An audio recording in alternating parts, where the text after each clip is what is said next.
शोएब शाहीन साहब मुसगर इनमल मौजूद हैं, इनके तारुफ जा मोहताज nine senior lawyer in PTI जा। शोएब साहब, thank you so very much sir, आपने अपना कीमती वक्त हमारे लिए निकाला, जज़ाकल्लाह खैर। पहला सवाल मैं आपसे पूछना चाहूँगा, बल्ला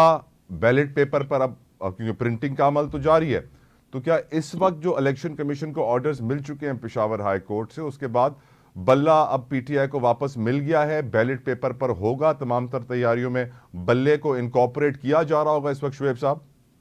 जी बिल्कुल, हाई कोर्ट का फैसला है और उन्होंने इस पे बड़ा वाज़ेह तौर पर कह दिया है कि उसी तरह पोजीशन में हम रेस्टोर हो गए जिस पोजीशन में हम इससे पहले थे, इस ऑर्डर के पास होने से पहले। और अब अल्हम्दुलिल्लाह मैं समझता हूँ कि बिल्कुल लॉफुल ऑर्डर पास किया है हाई कोर्ट ने, और बड़ा डीपली सुनने के बाद और एप्रिसिएशन ऑफ लॉ और interpretation of constitution and law उन्होंने किया है। तो जिस तरह इलेक्शन कमीशन ने एक सहूलत कारी की थी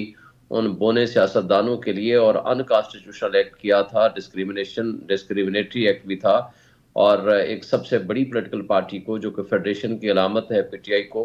उसको अपने सिंबल से महरूम करने की कोशिश की थी। अल्लाह का शुक्र है वो वापस मिल गया है, और मेरा ख्याल है कि अब ये इतना बड़ा इशू नहीं होगा, एटलीस्ट टू दिस एक्सटेंट